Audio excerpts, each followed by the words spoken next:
Presiden Iran Ibrahim Raisi mengatakan bahwa ekspansi NATO adalah ancaman serius bagi keamanan kawasan, khususnya bagi Moskow. Pernyataan itu ia sampaikan kepada Presiden Rusia Vladimir Putin pada Kamis seiring dengan Rusia yang mulai melancarkan invasi militer ke Ukraina. Ekspansi NATO adalah ancaman serius bagi stabilitas dan keamanan negara-negara merdeka di berbagai kawasan. Menurut pernyataan yang dirilis oleh kantor kepresidenan Iran, Raisi berharap invasi militer Rusia ke Ukraina akan berdampak positif bagi kawasan Eropa Timur. Raisi menyatakan harapan bahwa apa yang terjadi akan bermanfaat bagi bangsa dan kawasan.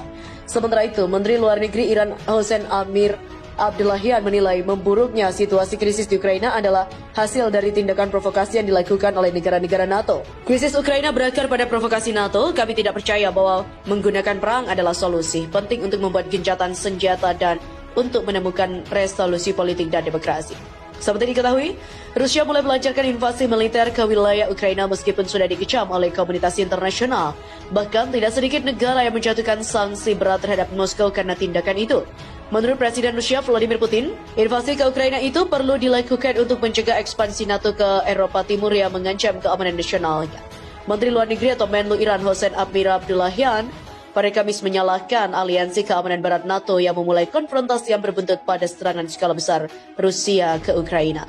Pernyataan yang mendukung Rusia itu, Abdullahian mengungkapkan dalam sebuah unggahan di Twitter, krisis Ukraina berakar pada provokasi NATO dan pihaknya tidak percaya bahwa menggunakan perang adalah solusi. Penting untuk menetapkan gencatan senjata untuk menemukan resolusi politik dan juga demokrasi. Iran dan Rusia dipandang sebagai sekutu strategis dengan kepentingan ekonomi dan politik bersama, termasuk dalam hal-hal seperti kesepakatan nuklir Iran di mana Rusia menjadi salah satu pihak.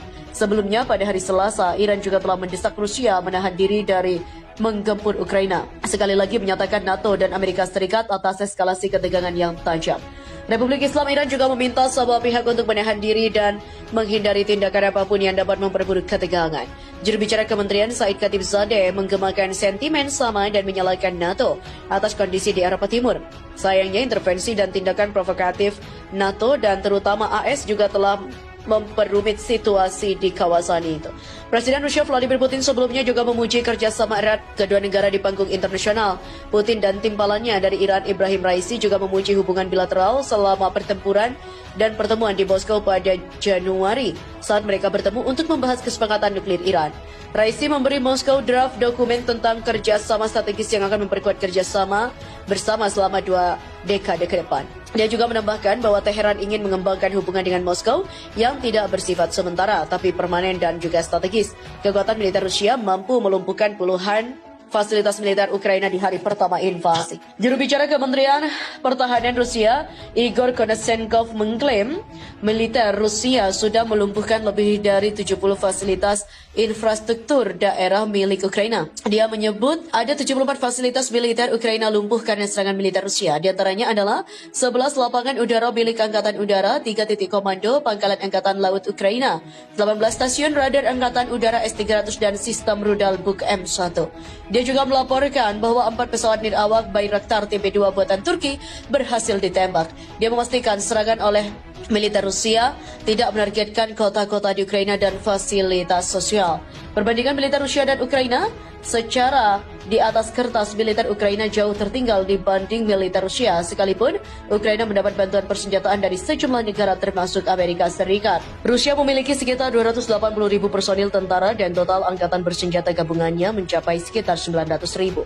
Jumlah tank yang mencapai 2.840 melebihi jumlah yang dimiliki oleh Ukraina dengan perbandingan 3:1 menurut Institut Internasional untuk Studi Strategis atau IISS yang berbasis di London. Analis militer mengatakan pertahanan anti pesawat dan anti rudal Ukraina lemah, membuatnya sangat rentan terhadap serangan Rusia pada infrastruktur kritisnya. Mereka mengatakan Rusia juga akan berusaha menggunakan keunggulannya dalam perpanjangan elektronik untuk melumpuhkan komando dan kendali musuhnya di memutuskan komunikasi dengan unit-unit di lapangan. Pengalaman pasukan tempur Ukraina telah memperoleh pengalaman tempur di wilayah Donbas di timur negara itu, di mana mereka telah memerangi separatis yang didukung Rusia sejak 2014. Pasukan itu juga sangat termotivasi untuk membela negara mereka. Mereka juga memiliki pertahanan udara jarak pendek dan persenjataan anti-tank, termasuk rudal Javelin yang dipasok oleh Amerika Serikat yang akan membantu memperlambat kemajuan Rusia. Di luar tentara reguler, Ukraina memiliki unit pertahanan teritorial sukarela dan sekitar 900.000 tentara cadangan.